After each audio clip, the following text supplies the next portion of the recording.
আর মোর মার আপাতত কিন্তু কাও নাই, মোর মা একলাই। আর মার পাশত খালি হামরা মুই আর মোর ভাই আছি। তো সবাইকে জানাং আমার মজার মেডিসিন ব্লগ পেজের তরফ থেকে শুভ দীপাবলির অনেক অনেক শুভেচ্ছা। জয় মা কালী। মা কালী পুজোর দিন কেন এমন করিয়ে গসা দেওয়ার নাগে? এটা বংশ সবাই দিয়েছে তাই আমরাও দিই। হ্যাঁ, তো দেখিরি পাওয়া যাচ্ছে মোর মা অর্ধেক কলা গাছত দিছে আর অর্ধেক কলা পাতাত, মানে এটি কোনা মোর মার দিদা দাদু যাই যাই ছিল উমক দিছে। আর এটি কোনা মোর মার শ্বশুর শাশুড়ি বাবা মা সবাইকে দিছে। আর দেখো মোর ভাইয়ের কাণ্ড, বাড়ির চারিপাশে উনি একদম মোম লাগে কত সুন্দর করে দিছে। যেহেতু আমার বাড়ির সামনটা অনেকটাই জঙ্গল, তোমরা দেখিরি পাওয়া যাচ্ছেন, সেই জন্য কোনো উপায় না পেয়া ভাই দেখো কত সুন্দর করে মোম গুলো লাগিয়ে দিছে। তবে কালী পুজোর দিন যতই আমরা টুনি লাইট বা যতই মোমবাতি লাগাই না কেন, আমার রাজবংশী দেশি মানসি গুলোর একটা পুরোনো ঐতিহ্য আছে। এই পাটকাঠিতে এমন করে সুন্দর করে ডিজাইন করিয়া আমরা এমন করে দেওয়ারি দিয়া বাড়ির সামনে সুন্দর করে লাইটিং করি, যেটা দেখতে অসাধারণ সুন্দর লাগে। আর এটা কিন্তু আমার বংশ পরম্পরা থেকে চলে এসে হচ্ছে, দেখিনি পাওয়া যাচ্ছে কত সুন্দর লাগে দিচ্ছে। আর এলা আমরা বাড়ির পুজো দেওয়ার জন্য এই কলার ঢোঙল গুলো বানাছি, যেগুলো দেখতে তোমার মনে হয়তো সহজ হবার পায়, কিন্তু এগুলো ঢোঙল বানাও কিন্তু অতটা সহজ না হয়। কলা গাছের ঢোঙল দেখিনি পাওয়া যাচ্ছে। আর পুজোর সময় করিয়ে কিন্তু এই কলা গাছের ঢোঙলতে আমরা সবাই মিলিয়ে ঠাকুরের প্রসাদ দেই। আর দেখিরে পাওয়া হচ্ছেন কালী পূজার দিন মোর মাও কলা গাছত বাতি দেওয়া হচ্ছে। এর মানে হল আমার যত প্রিয় মানুষ আছে সবাই পরলোক গমন করছে উমার নামে, এমন করে কলা গাছত আমরা কালী পূজার দিন করিয়া বাতি দেই।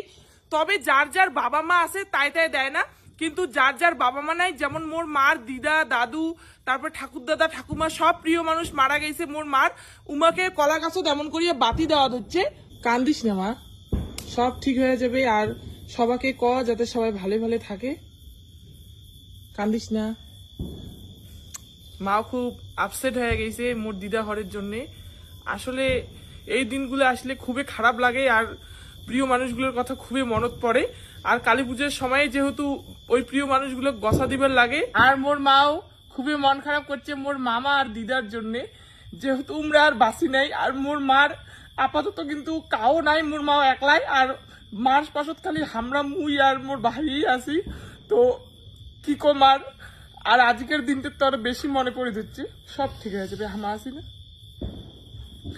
এই দিনটা মানে কালী পুজোর দিনটা আসলে সত্যি খুব খারাপ লাগে প্রিয় মানুষগুলোর জন্য। তবে এলা তোমাক মুই দেখাই এই বছরের কালী পূজাত মোর ভাই মোর জন্য কি কি পটাকা নিয়ে আসছে। তো দেখা কি কি পটাকা নিয়ে আসছিস। এই হল ফুলঝুরি, মুই তো ফুলঝুরি ফাটেরও ভাই বাং কি কং আর তোমার। হ্যাঁ, আর এইটা হইছে ফানুস, এই যে এই দুইটা হইছে ফানুস। তার সঙ্গে আছে কি এটা চরকি, চরকি। এই দুটো বেশি ভালো লাগে ফানুস। তো এই দুটা আমরা উড়ামো, তোমাকে ওই ভিডিওটা আমি দেখাই। আর দেখিরে পাওয়া যাচ্ছেন মোর মা বেলা চরকি ঘুরি দিচ্ছে। এই চরকি গুলো কিন্তু আমরা কালী পুজোর সময় নিয়ে আসি আর খুবই আনন্দ হয়। দেখিরে পাওয়া যাচ্ছেন কালী পুজোর সময় আমরা কত আনন্দ করি এই পটাকা গুলো দিয়া। Happy Diwali guys. শেষ এটা কোন 50 টাকা শেষ। এই দেখো 50 টাকা শেষ। আর এই দেখো মজার মেডিসিন একটা চরকি ধরে পায় না, ছি লজ্জা লাগে না? অন্য জায়গা তুমি ঝগড়ি বেটিস, কিন্তু এই সময় তুমি নাই। তখন থেকে ধরিয়েছে তাও জলের পায় না, ভালো করে ধর। ভালো করি তো ধরছো। জয় মা কালী। ওয়াও। আর এলা মোর ভাই ধরে ধরছে ফুরফুরি। মা আর মুই ভালো ভালো পটাকা গুলো ফুটি ফেলাছি আর মোর ভাইয়ের জন্য খুশি ফুরফুরি। কথা হচ্ছে মুই কি চেংড়ি মারছি ফুরফুরি ধরাই, কিন্তু এইটা তো মানায় সত্যি ভাই। দেখিয়ে পাওয়া যাচ্ছে মোর ভাই এলা অনেক বিশ্বযুদ্ধ করিয়া ফুরফুরি ধরে দিচ্ছে, কিন্তু ধরে দিচ্ছে না ফুরফুরি। অনেক কষ্ট করে দিচ্ছে ফুরফুরি ধরার জন্য। মেয়ে মানুষের মেয়ে মানুষের এটাই ধরা তো কতক্ষণ থাকিয়া দেখিয়ে পাওয়া যাচ্ছে কতক্ষণ থাকি উনি ট্রাই করে দিচ্ছে। Oh my god! Oh my god! তুই তো এলাই একলে জয় মা কালী বাড়ি দিলু। তুই একটা ফুলফুলি ধরাইতে ভয় খাস কি কম। আর মোর পুরো হাসি বেরোচ্ছে, মোর পুরো হাসি বেরোচ্ছে। এটা তো মুই একদম ডিমকে ব্লগত, এই ক্লিপটা মুই ডিম ব্লগত। ডিম না ডিম ডিম ডিম ডিম।